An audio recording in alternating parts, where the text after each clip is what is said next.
Excellent. Okay, brilliant.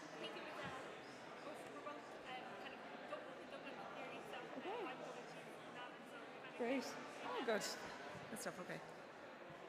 Good afternoon, everybody. Hello. Yes, the sound is coming from up here. Welcome, all of you, to Cork. Bienvenue à Cork, le vrai capitale, la vraie capitale. I'm not sure how good my French is, not very good. Fáilte roimh go Corky, on Príomh Cathair Fíor. In any language, it's the real capital. And that's the most important thing for you to learn by the time you leave here. If you've learned nothing else, we've done our job. My name is Deirdre O'Shaughnessy. I'm going to be the Master of Ceremonies for today. We have a really, really exciting afternoon planned for you, so I hope you've been well fed and watered and nobody is planning any post-lunch nap, because this is not the place for the nap, okay? I can't promise you there's going to be dancing, but there is a certain level of interaction expected, so just to warn you about that. I hope you've had time to enjoy some of Ireland's finest locally produced foods while you're here, our beautiful city, and not far away, some of the most beautiful coastal landscapes in the world. Cork is famous for its friendly and welcoming people. Have all of you found the welcome friendly? Good. If not, complaints to the ETB and those people will be dealt with, okay? We don't take that kind of thing well. The city's community organisations, though, are part of the reason we're here, and they're a shining example of how that warmth can be harnessed as a force for good for regional and national development. Before we get started, we've a little bit of housekeeping to do. I will alert you to the fire exits. I can't do the full air hostess, but they're behind me and behind you. The toilets are over there, and please put your mobile devices on silent. You are, of course, welcome to tweet. The hashtag is #GoLocal. This event, the 2022 edition of the Local Development Forum, marks 40 years of the OECD's Local Employment and Economic Development Programme. In our lifetime, the kind of initiatives promoted by this programme have seen regional economies in Ireland and throughout the OECD thrive through introducing quality local jobs and allowing communities to make decisions in their own interests. Today's opening session, however, is not focused on the past, but on the future, as we prepare for the jobs and skills of tomorrow. If we were to meet again in the future, what would our communities look like if we succeeded in making them more inclusive, sustainable and resilient? And what are the risks if we don't? Our first speakers this afternoon are the rapporteurs from this morning's sessions. They're going to share with us the outcomes of those sessions and the points that were noted at them.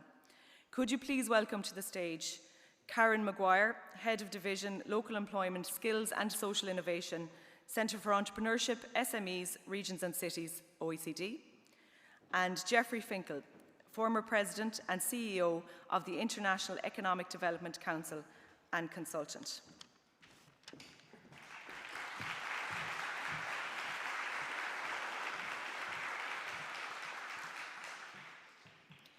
Before we get started, I'm going to take a quick show of hands. Can you wave at me if you were at one of those sessions this morning? This won't come back to bite you later. I'm just interested in numbers. Thank you. Okay. So first up, please welcome Karen Maguire. Up there. Okay.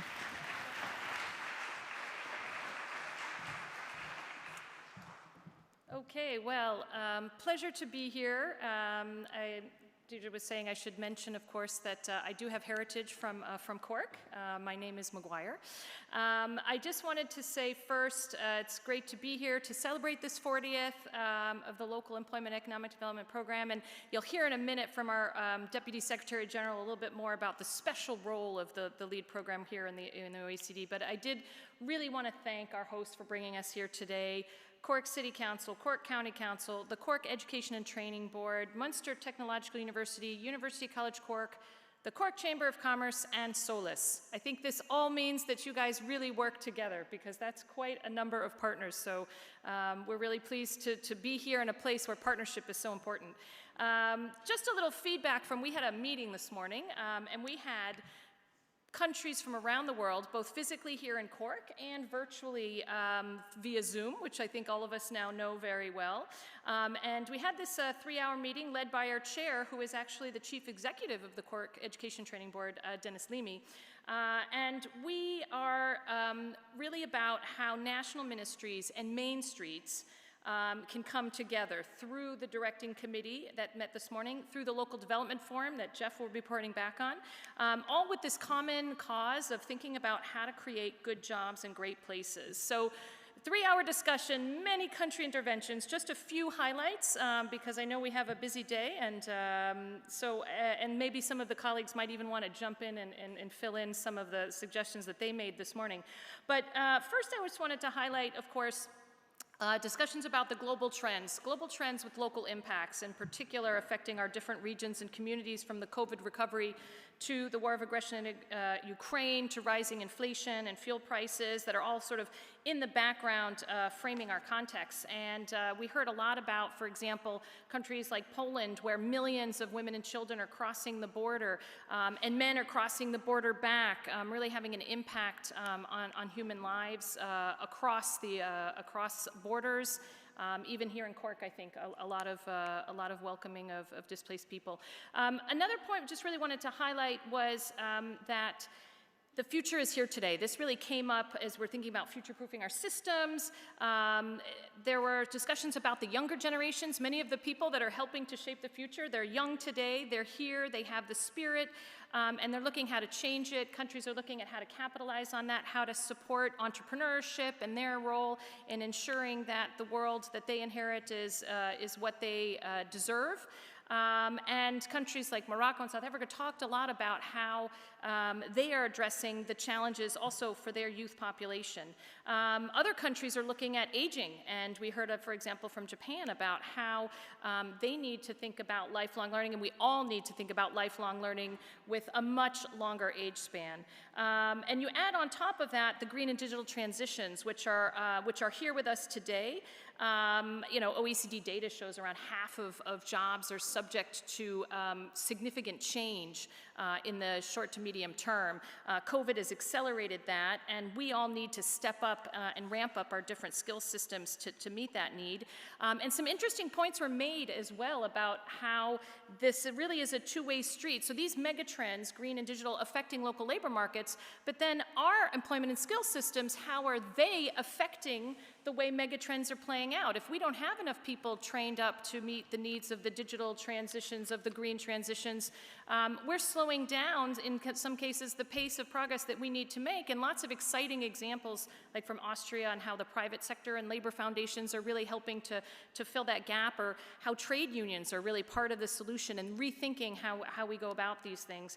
Another point just that was really important throughout the morning was really local innovations and reforms and other processes that we're taking across countries, from Finland to Sweden to Belgium to any place in between, looking at what are the ways that we can innovate and pilot locally and learn from this in order to get to where we want to go. And this who does what is really a huge part of the discussion that we had today.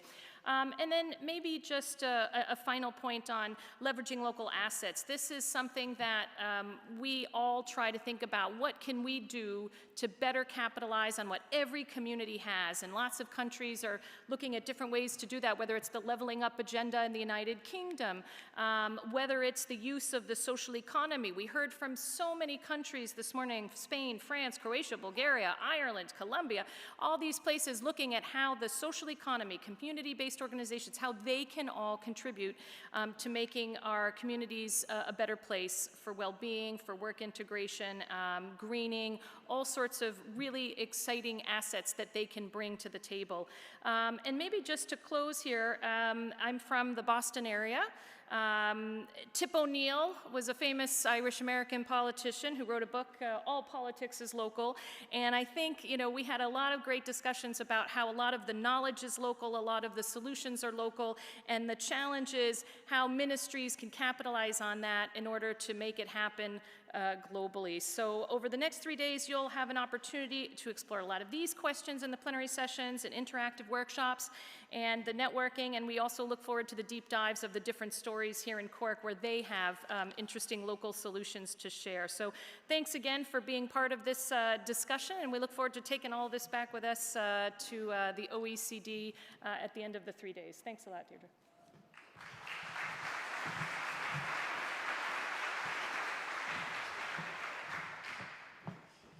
Whew. That was a whistle-stop tour, Karen. There were so many interesting concepts there that you've discussed this morning, so I know we're going to have some comments from the floor, right, on what other people thought of that.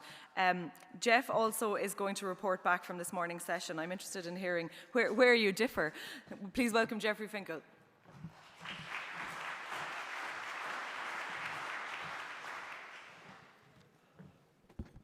Boy, the interesting thing about what I'm about to share is that many of the issues that Karen just talked about were also talked about in our sessions. We had about 40 people who came to the offices of County Cork, and they participated in what you would call a strategic foresight session led by Dexter Docherty of the OECD Foresight Division. It was kicked off by two of the councillors from the county, Councillor McGrath and Councillor Murphy.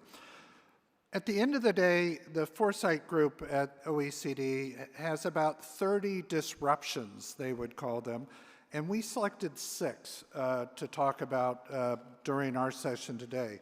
The first one was issues surrounding the exponential growth of artificial intelligence and robotics, and what was that going to mean to our economic futures? We talked about this growing conspiracy theories that we're having to deal with. Seems like everywhere we turn on the internet or someplace, there's some type of conspiracy theory that is being advocated. No basis in fact, but how as communities do we deal with those?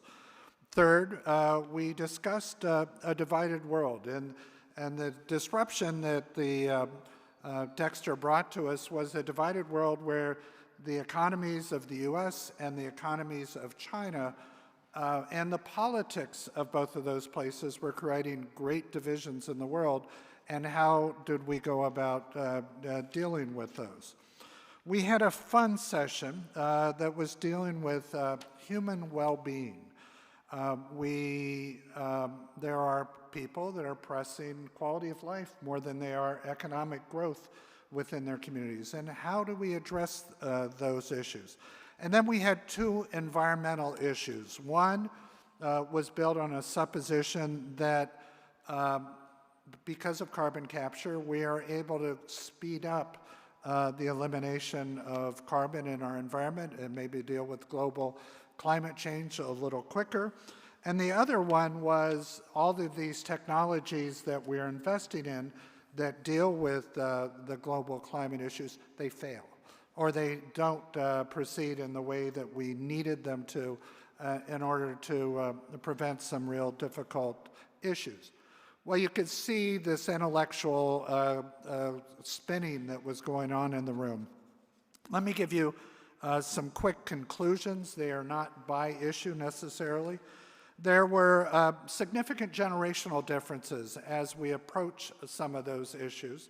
That was brought out in a couple of the groups that were addressing the issues.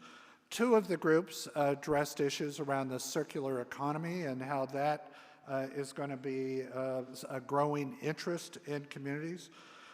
2 groups also discussed people-centric efforts in workforce and discussed more the issues of emotional IQ or emotional quotient as opposed to real IQ as being needed in the workplace of the future. Needless to say, lifelong learning, quality and quantity of workforce were important issues. The carbon capture group noted that the need of 100,000 workers by 2050, and where would those workers going to come from?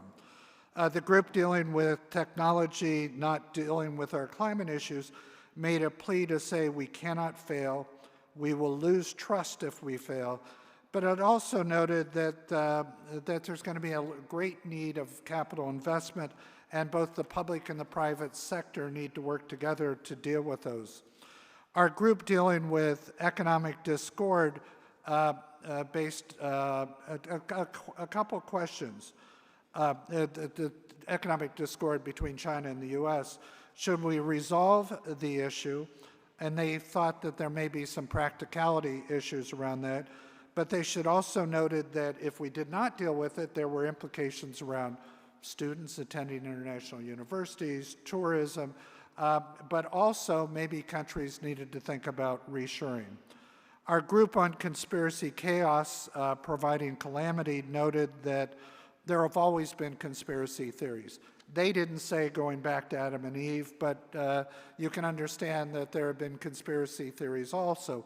But they said it's not, you shouldn't deal with those issues through stopping people from speaking, but rather spending more time around fact-checking.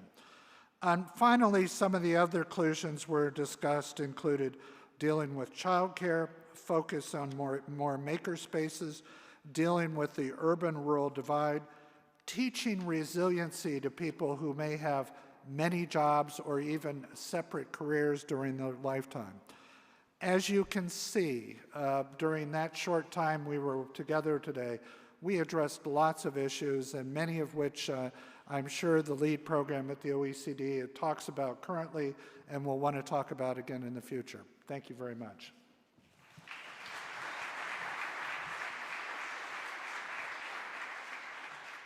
Might just stay seated for this bit. I gather we have a number of people in the audience who'd like to make a quick contribution. But first, because we have quite a number of you at the tables who have been to those sessions this morning, I'd like you to take 2 minutes, please, and introduce yourself to the person on your right and share with them your key takeaway from the session this morning. Go.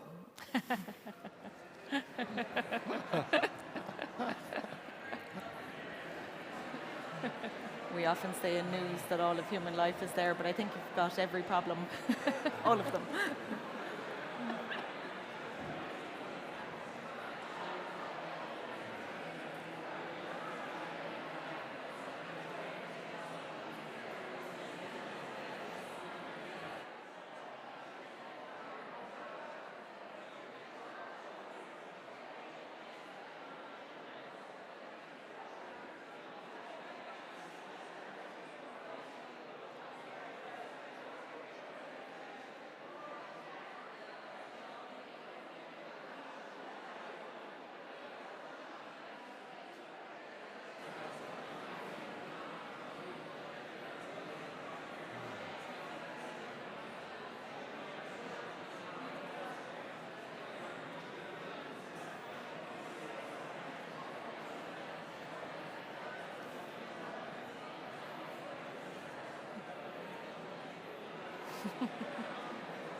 Excellent.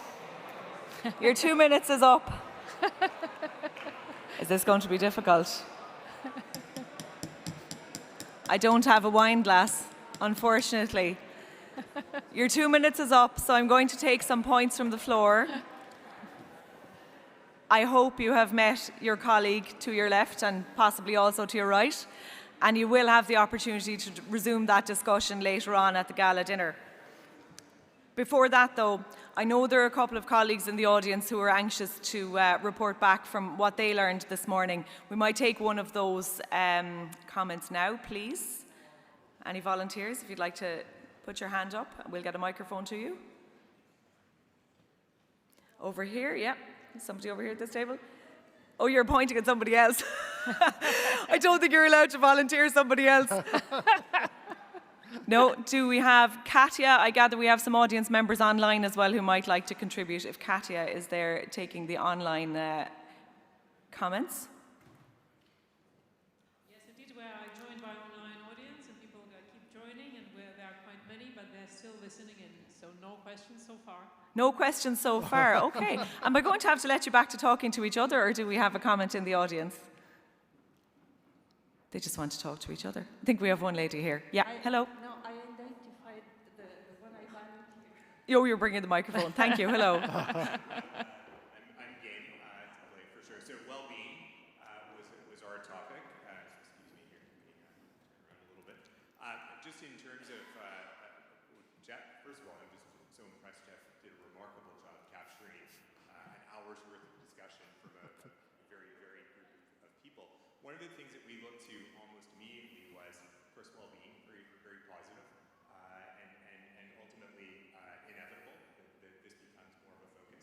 We talked a lot about the balance, though, and the use of technology in the future, perhaps to enable more well-being, and the importance of engaging young people as we look to this, and thinking about really more purpose-driven kind of activity within the spaces that we operate in, so that we don't find ourselves ultimately in a position where only 20% of our countries are working and 80% are enjoying their time being well and doing other things, but instead that individuals are really driven by purpose and try to dedicate their working time to achieving. I think that was a big takeaway. The other part that I think would perhaps resonate with our group is really the opportunity for intergenerational kind of activity to happen as well.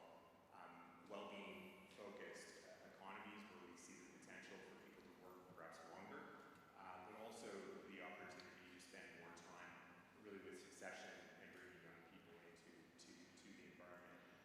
One of the comments, and I think the reason why I was voluntold, was from Reiner. And so Reiner, perhaps can you share? I'm not sure if I'm allowed to. You are. Reiner had a quote that I think captured Amal's attention. Okay, I don't know what you mean, but I think you mean what we discussed about the intergenerational division of working places. And then I said young people are faster, but the older ones know the shortcuts. And this is my experience from work, also as an employer, that this is a fantastic mixture of young and old people. When they work together with their experiences on the one side and the knowledge of new technologies and new spirit of young people on the other side, and we have the best mixture. Very good point. Thank you very much. Yes, I'm glad you shared that. Thank you very much, Reiner.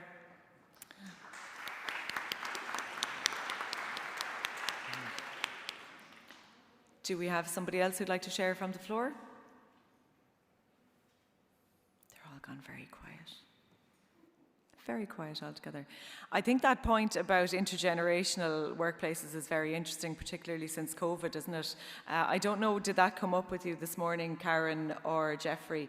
The issue of bringing people back to workplaces post-COVID when you have a whole new generation who have never worked in an office or who have never worked in a standard workplace. Did that come up in any of the sessions? It did not come up in our session in terms of the pre-COVID, post-COVID issue. But as Karen and I were communicating a couple days ago, it is a real issue for many communities because how do you get people to come back to the central cities? How do you get them to come back to their offices? And we could have a real problem in a number of places where people have liked working from their living rooms or their bedrooms or their desk.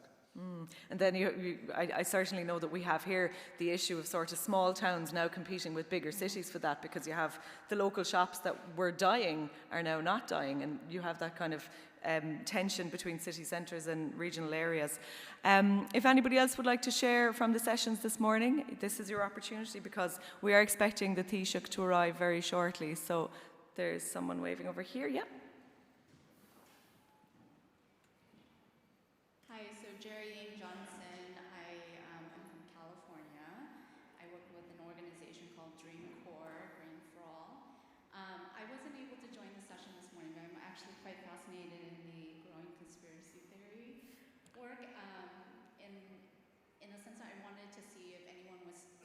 had any questions or thoughts around how investing in local journalism and uplifting diverse and local storytelling and narrative change work can be part of community development efforts.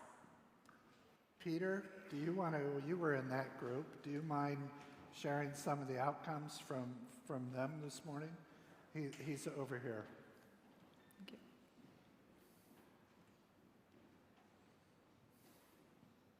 I'm Peter Kretikos. I'm also from the States. I'm from Chicago, which is not a state, but it's part one. And I guess part of the discussion, I joked at the very beginning because we were told that these were Chatham House rules, and I commented, I said, well, how do we believe that?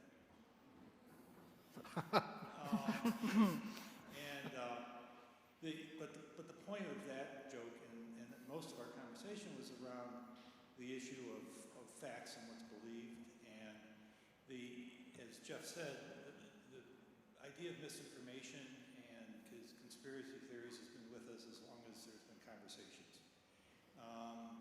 The difficulty now is that the pace and breadth of social media to individuals where every bit of misinformation starts with some credible experience.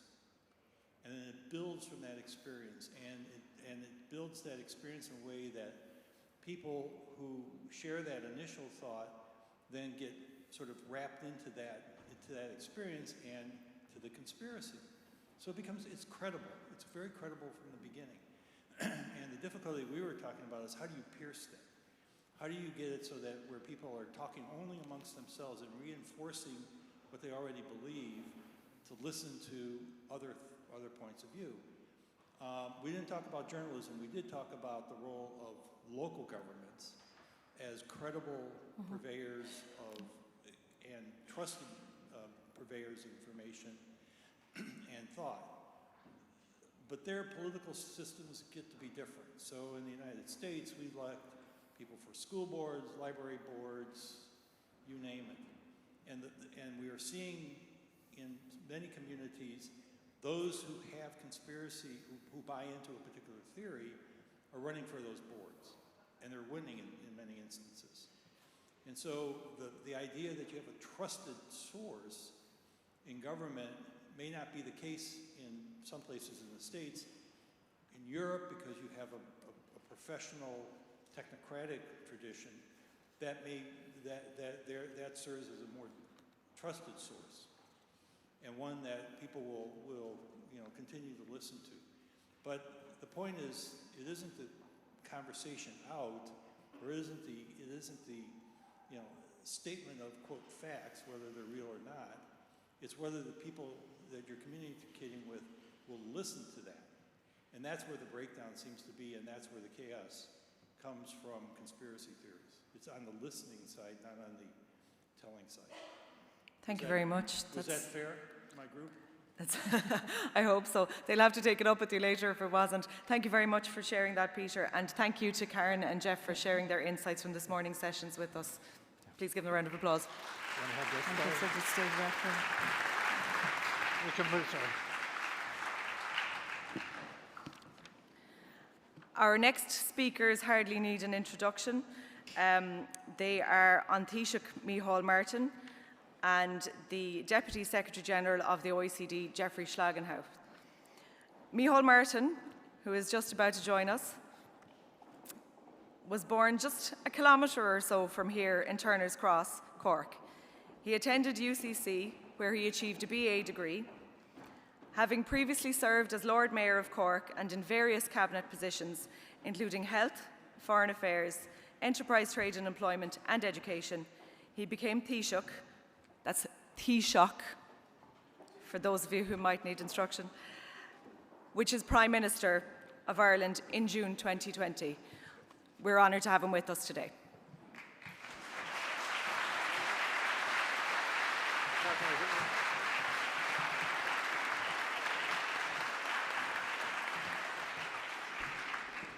Thank you very much indeed. Agus dúspar a bálam mo bhuíochas as ghuailing chuireanúil don ETB agus an OECD a socht agrú an chódáil na chódáil seo I gcorcaig agus privléad an bhór domsa bheith I láthir an seo mar híiseach na tíre agus bhálam cogáirigh sa inibh le gachéine atá ag múna I ngachéin slí so é giún seo agus sa tíre agus ar fud an down. Just want to first of all say on my own behalf, it's a privilege to be here as Taoiseach at this very important OECD Local Development Forum on the 40th anniversary of the OECD's Local Employment and Economic Development Lead Programme. And in our own native language, I have welcomed and I've thanked all involved in the organisation of this particular forum, and I'm delighted to be joined by Dennis Slagenhow, if I get the pronunciation correct. Slagenhow, just as we have to get the Taoiseach right in pronunciation terms, we have to get that right too, but you're very, very warmly welcome here in City Hall.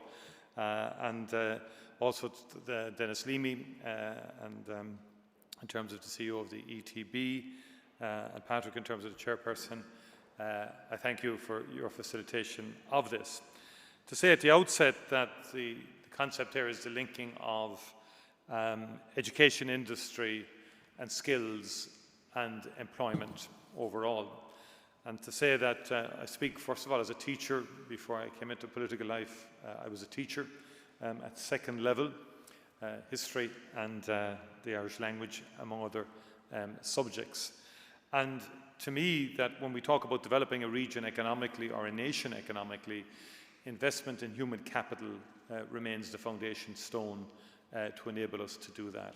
And the story of modern Ireland really is about that sort of watershed decision to substantially invest in education, which took place around the mid-60s, when participation in second-level education was broadened and free access was given to second-level education for the first time in the history of the state. And from that development came a virtual revolution in terms of Ireland's modern economy. We also, parallel with that, began to look outward as opposed to inward as a nation, and also began the journey of joining the European Union. And so we are a small open economy that thrives on free trade and a free trading environment, but also in order to do that and to capitalise on that, we have to continue to invest in education and in skills. And many of the requirements of the modern workforce are ones that we have to inculcate at the earliest ages. So I'm always conscious when we talk about skills that we don't do so in isolation, but rather that we see it as a continuum from the earliest years. And so the early years are particularly important in terms of developing self-confidence and self-esteem in children at the earliest age, and also the ideas around creativity, flexibility, adaptability. And that if we arm, to use the phrase, those children and young people with those sort of abilities, then they are much more capable subsequently to adapt to changing circumstances, to transformations that occur regularly in society. And transformations occur all of the time. We always witness advances in technology and so on. I recall reading a book back in the 1980s, and basically it was a book entitled The Jobs Crisis. And it basically said we'll never have full employment again. And I think it was the late Colm Keane who wrote the book and was arguing for that we need to learn more how to spend leisure time. We'll all be working half a week approach. And of course, look what happened in the 90s. And look what occurred today, where in this country we're close to full employment, notwithstanding a pandemic. And now we have the war on Ukraine. And as part of our economic recovery plan during the pandemic, we signalled a move, obviously, towards digitalisation and the green economy, a decarbonisation of our economy, and both go hand in hand. And that is also the view of the European Union. And that then does create significant new skills opportunities, employment opportunities. And that's where a conference like this is particularly important in terms of identifying how best a region here, or regions across Europe, across the world, can adapt to the transformation that is currently taking place. And also to ensure that as we do that, we ensure continued regional economic development and, of course, social inclusion also. The last 2 years have been difficult because of COVID-19, but it has taught us many lessons in terms of how to adapt within the workplace, how to create new ways of working, and so we have the whole remote working phenomenon now, the online, and so forth. And in many ways, COVID-19 has accelerated many transformations that were perhaps taking place a bit more slowly. And I think we're still grappling with that in terms of trying to settle where we are in respect of the hybrid workplace, for example, how we develop more sophisticated approaches to people working in their local communities without having to commute, and so forth. And then we add in the war on Ukraine, which creates a very significant inflationary cycle, and also an energy crisis, a migration crisis in terms of the worst humanitarian crisis since World War II, and then potentially a food crisis as well, beckoning now because of the weaponization of food itself. And then we have the existential crisis of climate change, which really demands a much more urgent response from society. And when we look at some of our responses to climate change, it will involve significant reskilling of a whole range of people in the workplace, particularly around issues like offshore wind, for example, how we develop that, how we develop a critical mass of skills, how perhaps we transform people who've worked in the oil and gas and fossil fuel industry, how to transform them back into the renewable sector. And some companies I've met have identified that some of their work pool is coming from people who had worked previously in the exploration and fossil fuel industry, now moving to the renewables space, which I think is interesting, but also points to the need of providers, skills providers, to be conscious of that. From our country's point of view, we have the National Skills Council, we have the Expert Group on Future Skills Needs, we have regional skills fora, all of whom work very closely to identify emerging skills needs and gaps, skill gaps within the economy. And in this region in particular, we're fortunate that it's a university region, so we have the Munster Technological University with Maggie here, and we have the University College Cork, with very strong further education framework within Cork and Kerry, which is very robust and is adaptable, and gives us an opportunity to really, if you like, exploit the potential of national policies. And so part of that recovery plan was to create an additional 50,000 education and training places, as well as critically supports for apprenticeship recruitment. And the infrastructure in this region, I think, is well developed to exploit that opportunity into the future. And the idea being to support that transformation to a digital and decarbonised society and economy, also facilitating and helping people to reintegrate into the workforce and to minimise long-term unemployment. And of course, the other key agenda within the recovery plan is that we have far better regional economic development, or a rebalancing of national economic development from the East Coast, where it will continue to grow, but also we need to grow strategic cities like Cork, Galway, Waterford and Limerick, that they develop to have a much more critical role nationally, and that we grow them to international scale, and that's the agenda here in the Cork region, so that we get that regional balanced economy. And of course, critical to all of that is the continued growth of our economy. And what's interesting, of course, is that when we meet many of the multinational companies who locate in Ireland, or indeed our own indigenous companies who export and who have presences across the world, the one unifying theme is talent. All are searching for talent, for skilled people. Any company I meet nowadays, and last year was a record year for Ireland in terms of foreign direct investment coming into the country. All the companies are growing. What's to our advantage is the fact that we do have a strong investment in human capital and in skills, also the fact that we're part of the European Union, where there's free movement of people, and so employers feel they have access to a wider pool of skilled people. But of course, part of that also has to be reskilling and continuing professional development. And our universities and our further education sector continue to work very aggressively on that agenda in terms of providing opportunities for employers through a variety of means to provide that ongoing upskilling requirements of employees and employers, and also continuing professional development. We have to ensure that no one's left behind as society transforms and as society changes, and that applies to digital literacy right across the board, and also to be flexible and always not having everything just fixated on the economy alone when we talk about continuing professional development or further education. I think we need to be broad and flexible, and that applies to humanities and investment in creativity and in the arts, which are very important in terms of that broad societal approach.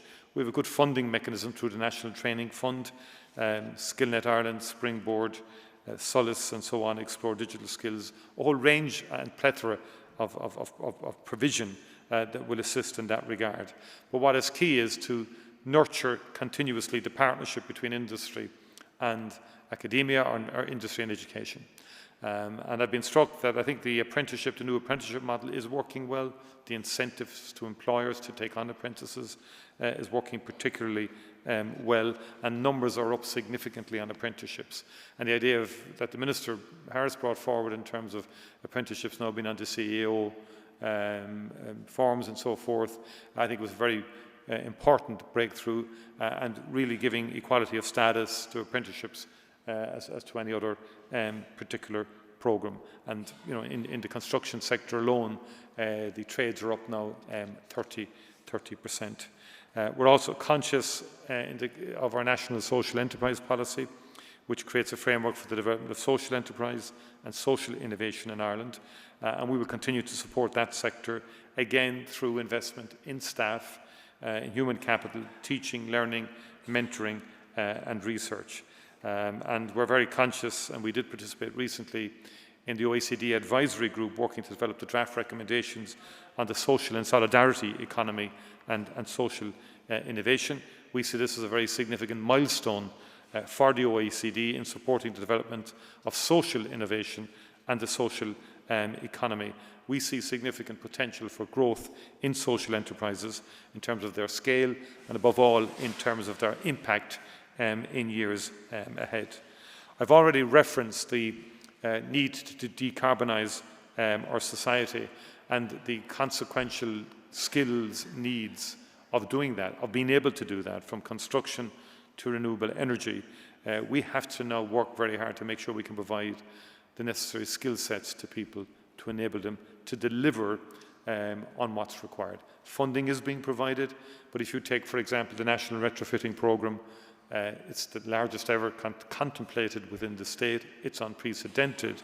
It will demand new skill levels. The housing issue demands a different approach to skills as well, in terms of different forms of house provision, different forms of new technologies coming on board in terms of construction, and again, skilling people in a different way to be able to meet that particular challenge. And we are aware, given the huge agenda, for example, on retrofitting, on wind energy, on active travel, that we will require fairly quickly significant new skill sets and a new generation of people who are competent in those areas. And the European Union is already looking at the offshore wind permitting arrangement to say we've got to shorten the length of time it takes to get an offshore wind platform. Across Europe, it's about 8 years from concept to conclusion. Part of that will be skills. We can do the permitting, but then we've got to do the resourcing, the operational work in terms of the ports, and that's going to demand a whole new set of skills that we simply have to push ahead with, and we look to the institutions to enable us to do that. The LEAD model provides us with a blueprint for what we need to do in the years ahead in terms of partnering, collaborating, and delivering together for this region, but for regions across the country. But the fundamental principles remain in terms of the paramount importance, the centrality of investing in education from the earliest years right through, and that is perceived to be a continuum, and that it goes right through to the end of life itself. And our further education and our ETBs in this country are ideally placed to, if you like, monitor or glue together that continuum. For too long in the country, there's been a bit siloed in some respects. We have to avoid that silo approach, and really through our qualifications framework, I think that's been the big revolution in the last 25 years, because that puts the learner at the top of the tree as opposed to the institution. Institutions are there to facilitate the journey of the learner and must be flexible enough to look after the learner and attend to the needs of the learner, so the learner can plug in at different levels to different institutions as the learner is progressing and learning new skills along the way. I submit that we're ideally placed to achieve that in this region, but we need to focus and concentrate on the principles that the LEAD initiative from the OECD over 40 years ago pointed us in the direction of. Go míle maith agaibh Claire, agus go raibh an tálamh. Thank you very much indeed.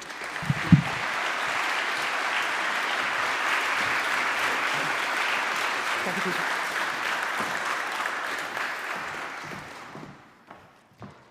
Thank you, Taoiseach, for that. Our next speaker is Jeffrey Schlagenhauf. He took up his duties as Deputy Secretary-General of the OECD in May 2019, and his current term extends until the 1st of January 2022. His portfolio includes the strategic direction of OECD policy on public governance and the development cluster, which includes the Development Cooperation Directorate, the Development Centre, and the Sahel and West Africa Club. He also oversees the Statistics and Data Directorate and is also responsible for overseeing horizontal work on anti-corruption and integrity and the Sustainable Development Goals. Please welcome Jeffrey Schlagenhauf.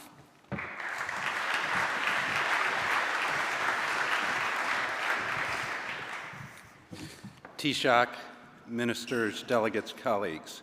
It's always a bad sign when the moderator manages to somehow take your "you thought great" opening line of your speech and use it for herself, but I will try anyway.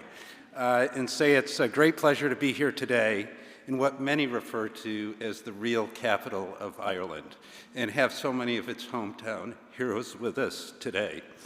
I also have to say that walking around the city yesterday, I was struck by how similar Cork is to the cities I grew up in Western New York, the United States. Buffalo and Rochester, New York, once proud industrial centers of the nations, and have been through some difficult times. I want to express the OECD's deep gratitude to our local host for their famous Irish hospitality. I can't think of a better place to celebrate LEAD's 40th anniversary than right here. Indeed, Ireland and the LED program have long-standing history, and this is the second local development forum we've held in Ireland. The first in 2013 was held jointly in Dublin and Kilkenny. Ireland has long inspired LEAD work, including your approach, in particular, to local partnerships. Let me give a little context. In the year LEAD was created, 1982, the personal computer was named Time Magazine's Man of the Year. E.T. was trying to phone home. It was also that year that U2 played a concert as part of their war tour in this very room. And I apologize on Taoiseach, but my policy advisor in Paris is from Kilkenny and a proud Irish woman, and she said I should remind everybody that that was the year that Kilkenny won hurling All-Ireland against Cork. I hope you will forgive me, but I promised her I would do that. But more seriously, 1982 was a challenging year for public policy. Governments all across the world were grappling with many challenges at that time, from persistently high unemployment. Unemployment in the US reached 10.8% that year, and lingering inflation onto the Mexican debt crisis.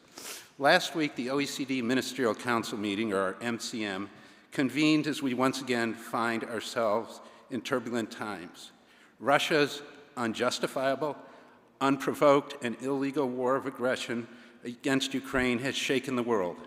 Our immediate priority, of course, is to help the Ukrainian people, support their democratically elected government, and protect refugees throughout this crisis. We're working round the clock to do so, and I know that Ireland has extended a warm welcome to refugees from the Ukraine. This war has far-reaching implications. Our democracy is once again under threat, and we at the OECD must also redouble our efforts to strengthen its foundations, working with governments to build trust, tackle dis and misinformation, and ensure that it works for the most vulnerable in addressing disparities and inequalities. Our recovery is under threat, meaning we must work to boost growth and jobs, tackle rising inflation and disruptions to supply chains and trade. Global GDP growth is now projected to slow sharply this year to around 3%. And the war is having a global impact on inflation, which has already reached 40-year highs in Germany, United Kingdom, and the United States. These impacts come at a time when the world is still working to heal the deep wounds from the COVID-19 pandemic and respond to the pressures of the green and digital transitions. As a result, labor markets are in flux.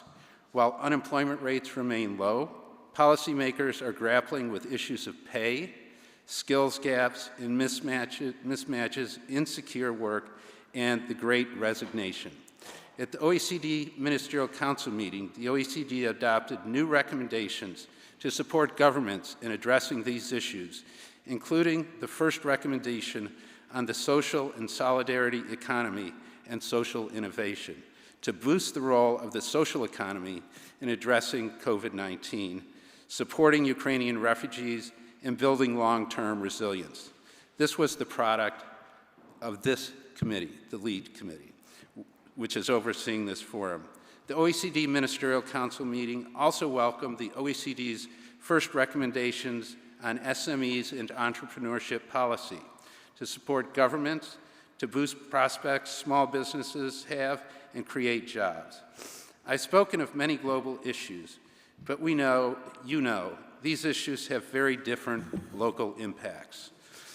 For example, gas-intensive industries, which are now highly exposed to cost pressures, are concentrated in certain regions. In Italy, for example, the northern regions are the most exposed. Or if we look at the green transition, while on average only 2.3% of employment is in sectors at high risk across the OECD, in some regions that share is twice as high or more. For example, in Finland's Åland Islands, 18%, or nearly 1 in 5 jobs, is at high risk. And in Italy's Liguria and Poland's Silesia, 7% of jobs are at high risk. Our local skills programs and systems need to rise to the challenge and support people and places through these shocks and transitions. Today, only about 20% of adults with low skills participate in adult learning, while the participation rate for adults with medium level of skills is almost double that rate. And for adults with high skills, it's triple. This means we need to do more to expand training opportunities for people at the lower end of the skills spectrum to help them keep pace with these changes. And the highly skilled population will also need to continually update their skills to keep pace with changes. This requires massively upgrading our local skills systems to train millions of more people annually. For example, in the construction sector, skills shortages risk being a major bottleneck for building, retrofitting, and green infrastructure investment at the scale it's going to be needed. You all play a critical role in achieving our ambitions for people and for places. To do it, today I'm delighted to see so many of you together in this room. 300 people from over 30 countries are participating in this forum, with hundreds more online. You are part of a larger network of thousands of local development practitioners around the world. You are part of something special, the LEAD Forum. You can tell from the energy in the room at these local development forums that creating good jobs and great places is not an abstract or remote objective. It's about building brighter futures and creating quality jobs for your communities, your families, and your friends. One of the key questions on the table throughout this event is the need to meet these challenges.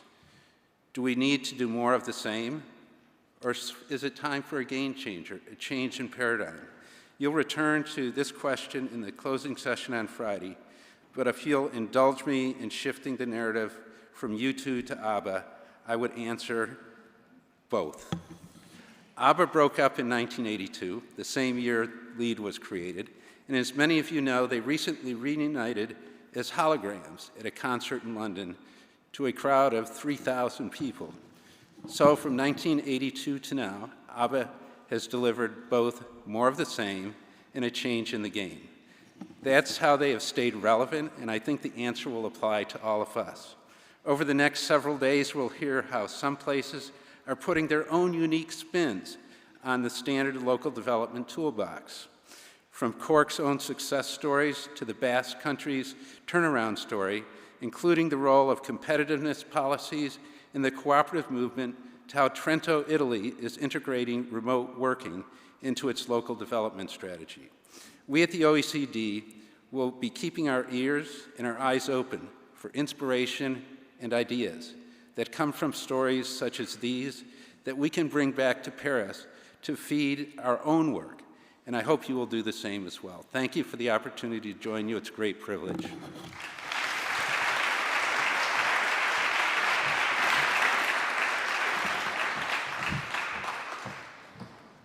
Thank you very much for that, Jeffrey, and thank you, Taoiseach. Firstly, can I just say, if you come back in 10 years' time for the 50th anniversary, I don't know how to MC holograms, so that's going to be very difficult. So if all the rest of you can upskill yourselves to manage holograms on the stage, I might be able to learn something from you there. Hopefully we will have this conference back if it's been to Ireland once already. I'd like to thank you both for your contribution today. We'll be having our panel discussion next, so please give the Taoiseach and Jeffrey Schlagenhauer, the Deputy Secretary General, a round of applause.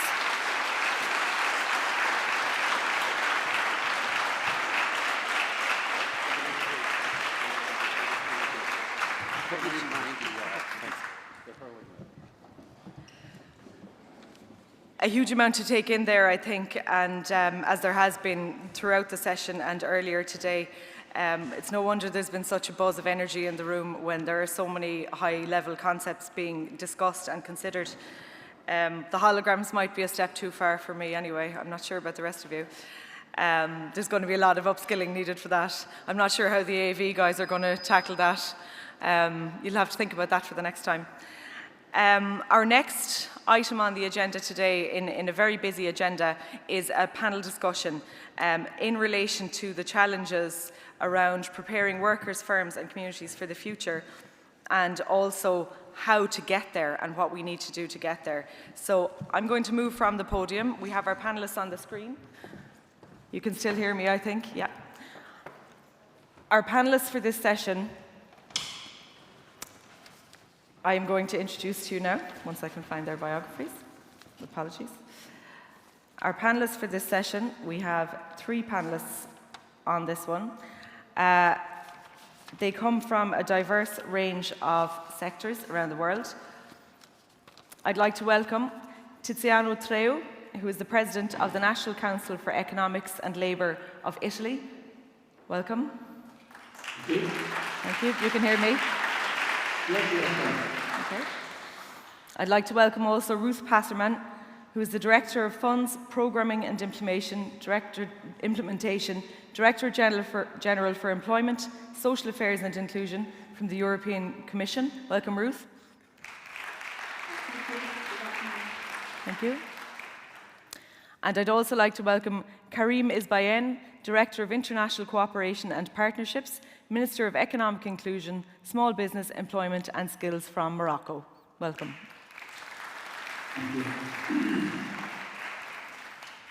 So I'm going to take our first question first and address it to each of our panellists in order. I might start with Tiziano Treu.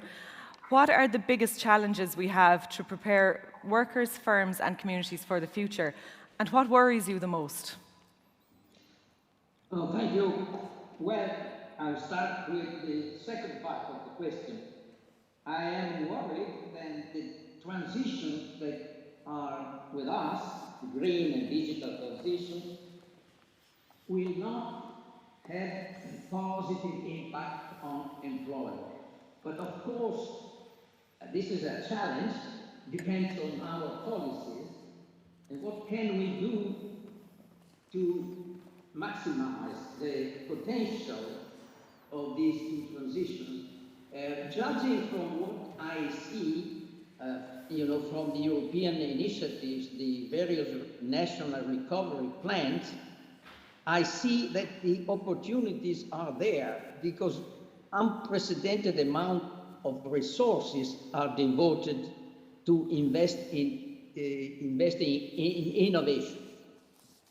Therefore, we have to maximize the opportunities that these resources can give us, particularly in some sectors. So that's my main point.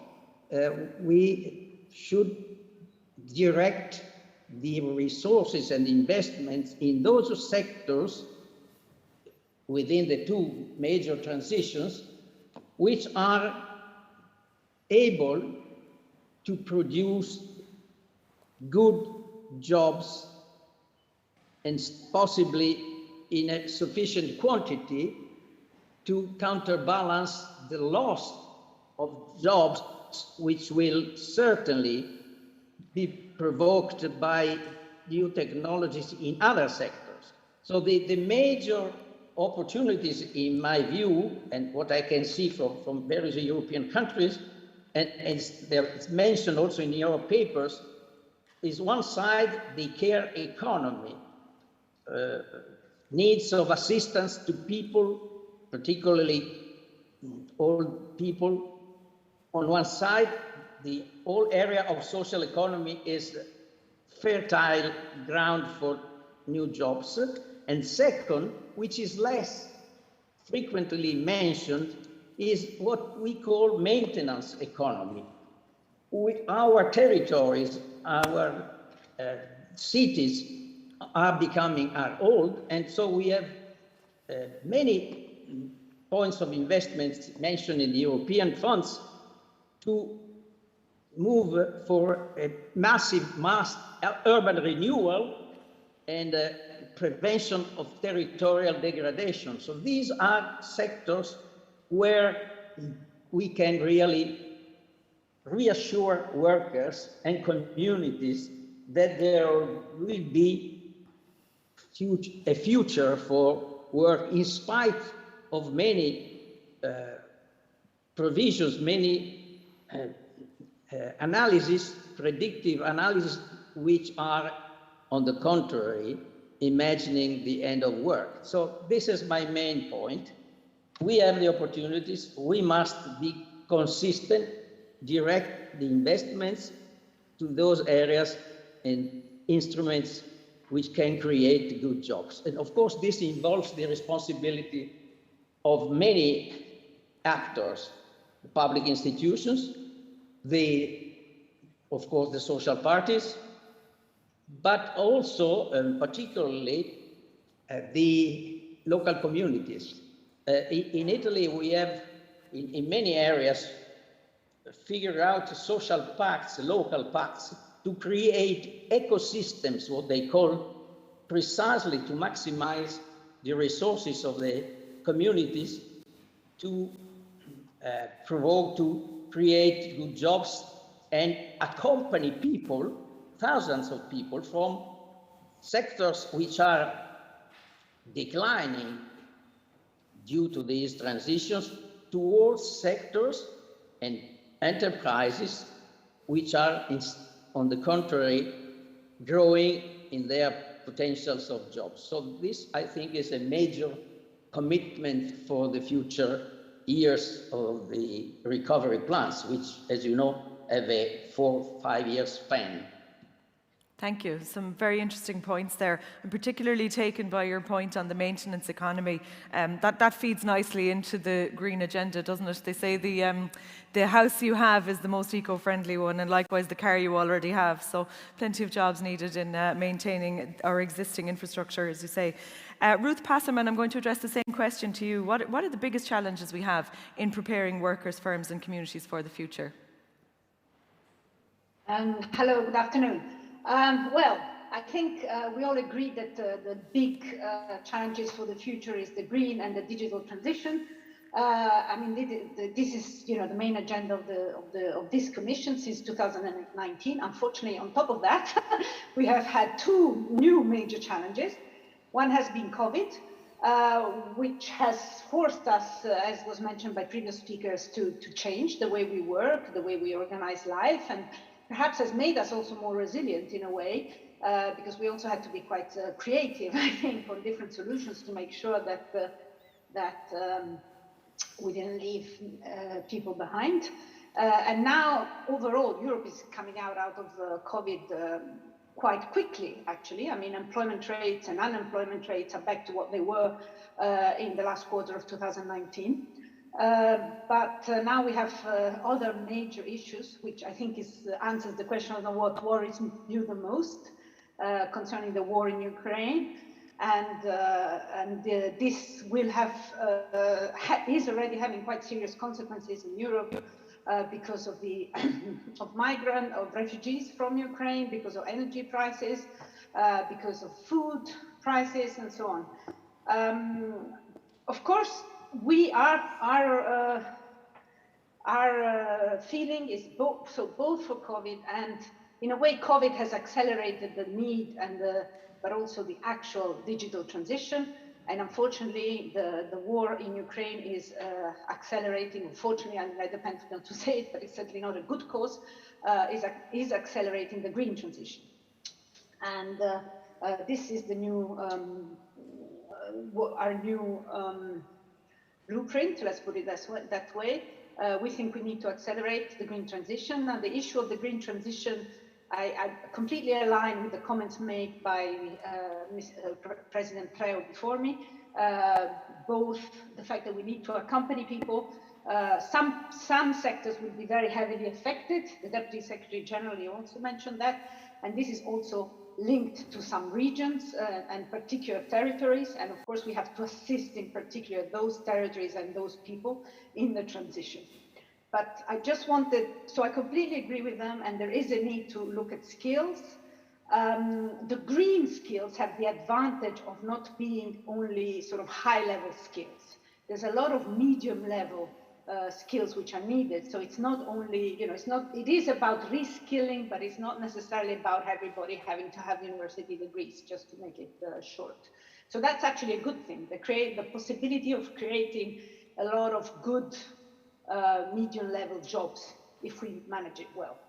But if I could make just one more point about the green transition, which doesn't usually come up, is that it's not only about those territories or those people that are affected. And we see that, unfortunately, very clearly now. The way to wean people off using too much energy is to increase the price of energy.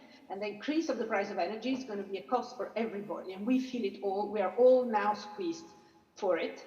And this will be, I mean, for me, one of the major issues of the green transition is to leave nobody behind. And that doesn't necessarily mean someone who's living, you know, who works in a coal mine. It can also be an urban poor resident who suddenly can't pay the bill for energy anymore. So I think that's what I wanted to say on the green transition. And for as far as the digital transition is concerned, on the other hand, I think it is overall looking more at high-end jobs. But there is a need to ensure a minimum digital ability to everybody, from children to retired people, actually, because the world is also happening online. And in order to be an empowered critical citizen, you need to be able to navigate all the digital media as well. So I think this is a challenge that is really from primary school onwards, up to, of course, the need that we need a lot of ICT specialists in Europe. Perhaps I can elaborate later on these points. I can stop here now. Thanks. Thank you. Thank you, Ruth. I'll address that same question to Karim Isbayen. What are the biggest challenges we have to prepare workers, firms and communities for the future? Thank you, Madam Chair. I would like first to express my pleasure to join you for the first time at the Local Development Forum. Of course, challenges are multiple and multi-dimensional.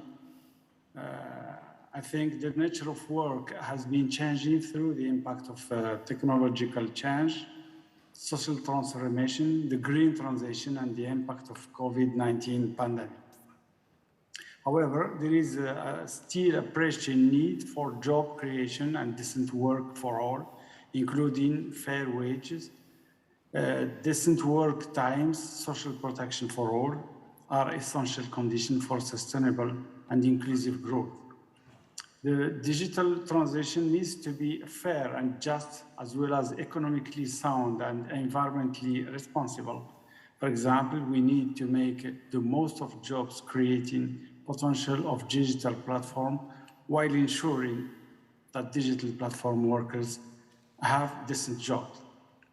Leaving no one behind, including particular developing the full potential of the most vulnerable, especially among young and women, so that they can play an active role as drivers of change in the socio-economic recovery, as well as the green and digital transitions. The future needs to be responsive, enabling environment for competitive and sustainable enterprises.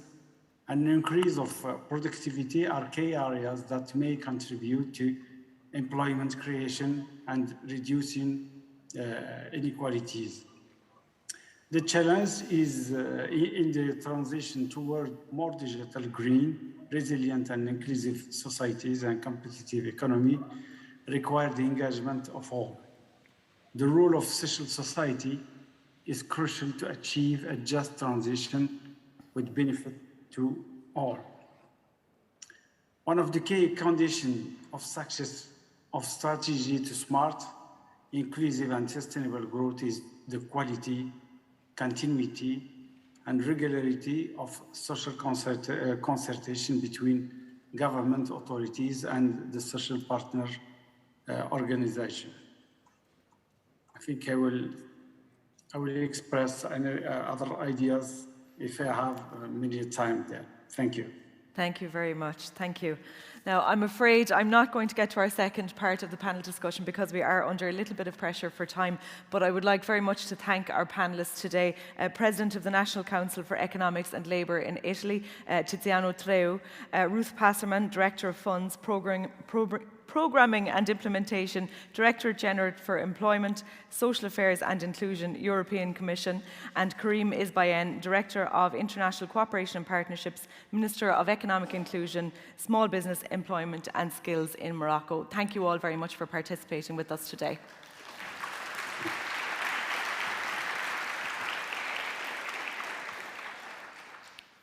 Thank you to our panellists. So in just a moment, we're going to be hearing from the Junior Minister for Further and Higher Education, Simon Harris. Unfortunately, he's unable to be with us in person today, but I believe he has sent a video message which is being set up now. As you've already heard from An Taoiseach Micheál Martin, there has been a new focus in Ireland on further education in the past number of years. It may be something that you'll be covering in you may have covered it this morning in some of your sessions.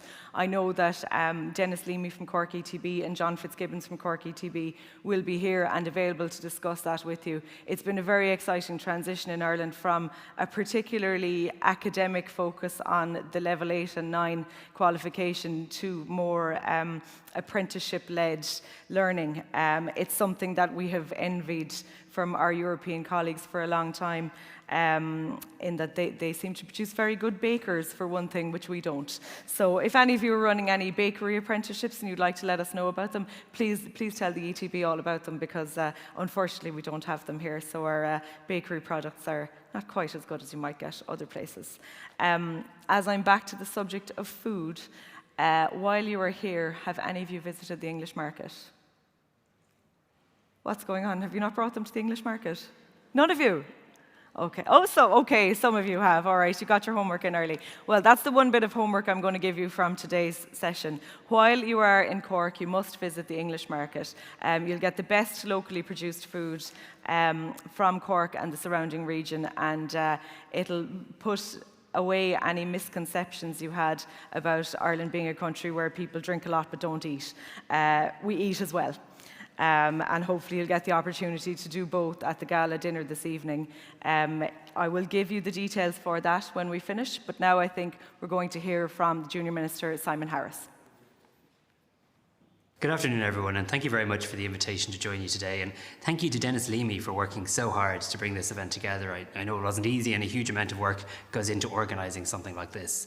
The quality of speakers and the attendees is a great testament to what we're trying to achieve here in Ireland. This forum is a really important signal of the government's desire to work with enterprise and work with education for the benefit of all of our people. This, I hope, is reflected by the presence of our Taoiseach here today, and I know you'll also have my colleague Norma Foley, the Minister for Education, and my colleague Michael McGrath, the Minister for Public Expenditure and Reform, with you too. I really hope and believe that this shows the desire and the will of government to work together and to work across government to address the skills challenges of our time. The pace of global change means that the life of a skill, the time that it takes for it to innovate, to flourish, and to become irrelevant, is shortening every day. Global challenges such as Brexit, COVID, and the horrific illegal invasion of Ukraine are forcing us to confront these realities. I know you'll have a chance to hear from the OECD Deputy Secretary General in a few moments. Some of you may be aware that we've recently commissioned a review by the OECD. We've asked the OECD to comprehensively review Ireland's skills strategy. We've asked them to look at a number of key areas that we've been wrestling with from a policy perspective, including how do we foster greater participation in lifelong learning inside and outside of the workplace, and how we use the skills agenda to drive innovation within enterprise. There's little point pretending this is a challenge solely for government. It will require government doing more, but it will require every one of us doing things differently, working differently. And that's why the work of my department, a department with perhaps one of the longest titles in the world, is so important. Because through the establishment of this still relatively new Department of Further and Higher Education, Research, Innovation and Science, the government has accepted and acknowledged the need for a unified response. Through our department, we're solidifying relationships between enterprise and education. We're accepting that our higher education institutions need to adapt. They need to become more agile and flexible, not just to meet the needs of our economy, but also to meet the needs of a changing society. We're looking to enterprise to work with our third level sector to prepare our graduates for the world of work. And today's forum embodies that important synergy that we're all working to create. Since my department was established, we've also worked to change the narrative about third level education to perhaps broaden the conversation, because education has to be seen as much more than a 4-year college degree and perhaps a 4-year college degree in a big city. That's not tenable for all of our citizens. The learner is changing, the age profile, the demographic profile of a learner. That's why we've established technological universities across this country. Universities that will help navigate that path for people who cannot perhaps move counties to access the education that they deserve and that they have a right to. We need to bring higher education into the region. We also need to recognise that not everyone accessing third level education or higher education or further education is going to be a school leaver. Education is about empowering every single one of us, young and old, to reach our full potential and to access the piece of skills that we require to get to where we want to, either in our own life or in the world of work. Education is about helping the 85-year-old man I met in Sligo recently, a man who's learned how to cook for the first time after the death of his wife, or the traveller woman I met in Longford Women's Link who returned to education after having her own family and is now inspiring others in her local community to do likewise. That's why we have to put further education on the CAO website for the first time. We've got to ensure that our school leavers know the power of further education to change their lives. We can't just have a narrow and perhaps sometimes snobby attitude to third level education. We've got to recognise that education comes in different forms, and it's about finding the right pathway for every citizen. And further education and training has a huge role to play in that. And again, further education is available in every town, in every county, in every part of this country. For example, the Skills to Advance initiative provides upskilling and reskilling opportunities through accredited QQI courses to those in employment and to their employers. To date, over 25,000 people have now participated in Skills to Advance training programs. This is a scheme that targets people with lower skills levels to progress their own respective careers and also to avail of emerging work opportunities. It also liaises closely with small and medium-sized enterprise, provides assistance to employers to identify skills gaps in their business, and supports them to invest in subsidised education and training within their own workplace. It facilitates employers to develop their workforce and in turn to adapt to emerging trends and practices in the marketplace. Skills to Compete is another programme, and its response is to the urgent requirement for activation, upskilling and reskilling nationwide as a result of the COVID-19 pandemic. It seeks to target individuals who may have become displaced from their employment as a result of the pandemic. Skills to Compete provides courses based on 3 key pillars: the delivery of essential skills required for modern workforces, the acquisition of strong digital skills, and the development of specific vocational skills. These 3 priority areas will ensure that participants are equipped with the necessary knowledge and skills to secure job opportunities in the future. To date, an estimated 21,000 participants have completed related courses under this initiative. But education is also about addressing the skills challenges we're facing here and around the world. That's why we've published a new literacy plan, helping people to learn to read and write and gain the digital skills that they need. We talk about knowledge-based economies, but we've got to remember in that context, we can't leave anybody behind. If we truly want to have economic and social cohesion, it's vital that we don't leave people behind. It's also why we brought about a 10-year plan to reform the apprenticeship system in our country. There's a reason that we don't have enough people to retrofit our homes. There's a reason that we don't have enough people to build the homes that we need. This is because perhaps we've undervalued the trades in this country. That needs to end. We have to accept that apprenticeships is much more than a trade as well. Apprenticeship is a third-level education. And apprenticeships are about trades, but they're also now about more than that. You can do a master's in science in Ireland as an apprentice. You can work in the insurance industry. You can work in the hospitality sector. There are so many opportunities, and apprenticeships have been shown to be responsive to changes in society and in the economy. As such, they have a crucial role to play in meeting Ireland's skills needs now and into the future. From construction skills to renewable energy, our offering across the apprenticeship sector for the green economy will ensure that we meet the needs of the sectors that are going to rely heavily on these skills.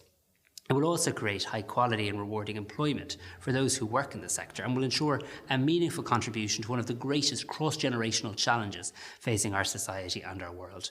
We also have a range of upskilling and reskilling opportunities available in areas of identified skills need through Springboard Plus and through Pillar 1 of the Human Capital Initiative.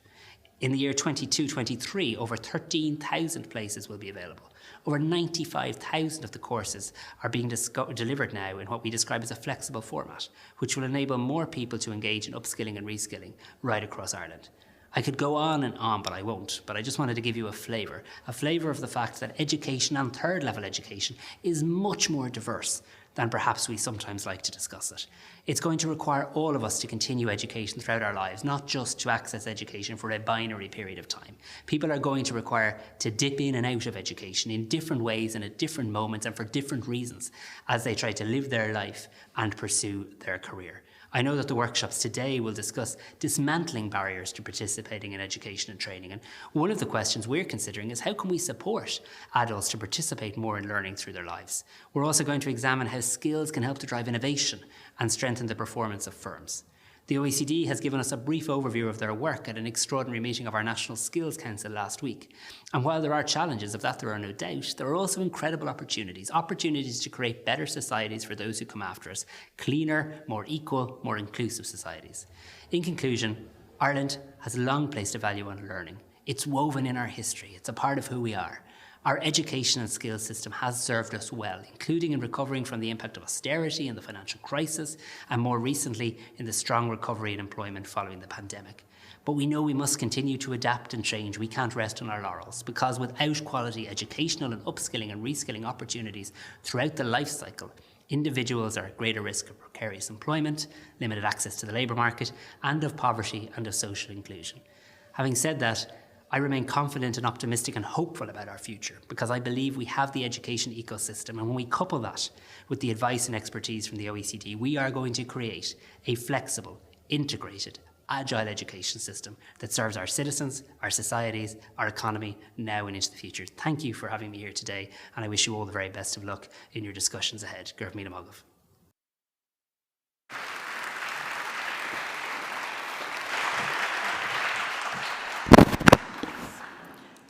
Before we close this afternoon, I'd like to invite Nadeem Ahmad, Deputy Director at the OECD Centre for Entrepreneurship, SMEs, Regions and Cities, to make some closing remarks at our session today. Simon Harris does not have the longest job title in the Irish government, not in mine, at this conference. Nearly everyone at this conference has a much longer title than him. Nadeem's job is helping to drive momentum in the development of integrated policies that look holistically at people, places and firms, and in doing so, better policies for better lives and resilient and sustainable economic growth. Please welcome Nadeem Ahmad.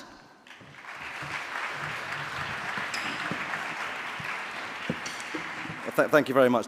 Am I on? I am, good. Thank you very much, Deirdre. You see that we also have very long names at the OECD as well. The OECD Centre for Entrepreneurship, SMEs, Regions and Cities is always a mouthful for me as well. I wanted perhaps just to start by thanking enormously the Taoiseach, who's just leaving now, and, but also our Deputy Secretary General for their inspiring remarks. But also, of course, all of the panellists that we've had with us today, and of course all the interventions that we had leading up to this event. For Mr. Trier, who's been a very long-standing friend of the LEAD committee, but also, of course, the forum. I mean, a real inspiration to the work that we've been doing over the last 40 years. The Commission, for all of their outstanding support and collaboration with the OECD and driving this really important agenda. And, of course, Minister Isbayan and Ministers Harris for their fantastic interventions. I must admit, I didn't think that today I'd be standing here having to try to weave in some type of cross-references to ABBA in my closing remarks, but I will try and persevere and try to make some cross-references to link back to what the Deputy Secretary General said. And I think that perhaps the starting point is that when we think back to LEAD 40 years ago, we were living in a winner-takes-it-all environment. There was a risk that we were in a winner-takes-it-all environment. I hope that these references aren't going to be lost on some of the younger ones. It's a very famous song of ABBA. And so I think that, that those were the challenges that we were confronted with 40 years ago. And I guess that if we think back to that time, but there was perhaps a dream, a reference to I Have a Dream from ABBA, that 40 years later, for example, we would have looked back and seen the success of the committee and, of course, this forum in driving basically this very strong place-based agenda, the place-based narrative that we have today. And I would argue that that narrative, or that the importance of that work, is perhaps even more important today than it ever has been. When we think about those global challenges, they have really profound local impacts, whether it's the green transition, the digital transition, demographic changes, and of course, when we now think about the war in Ukraine, and we've heard from all of the speakers about just how important it is that we build in that local fabric. When we think about, for example, some of the challenges like the future of work and automation, we know that there are significant spatial disparities in terms of how regions are going to be affected. They range from 4% to 40% within the OECD. And we, of course, know that sub-national governments have different capacities and their ability to be able to deal with those challenges. So I think that those are all, front and centre of the work of the LEAD Committee and, of course, of this forum. And I hope that in 40 years' time we can look back and again recognise just how much work has been done over that period of time. Now, I'm mindful of time, so I'm going to be very short in my intervention and end it here. But I wanted to just end by thanking enormously, and I had to write down the names here because there's so many of them, Cork City Council, Cork County Council, the Cork Education and Training Board, Munster Technological University, the University College Cork, the Cork Chamber of Commerce, and SOLAS for their fantastic collaboration throughout all of this. And I wanted to perhaps end just with one final remark. I think that I wanted to say to all of you, thank you for the music. Another reference, I'm sorry. And perhaps, last but not least, I also wanted to perhaps say that I think what's at the heart of the work that we've been doing is that, and I make the reference back to your remark, Deirdre, about Cork being the capital. I would argue, for example, that the work here is to make all places capitals. The way we think about basically our places, it's about trying to put ourselves in the mindset of not allowing them to be perhaps secondary or tertiary or whatever in the grand mix of things. All of them at the heart of the way we think about places are capitals. So Cork is a capital, Dublin is a capital, Kilkenny is a capital, they're all capitals. I'll leave it at that, and I look forward to the discussions as they flow on. Many thanks again for being here, and also many thanks again for everybody who's been contributing so far. Thank you.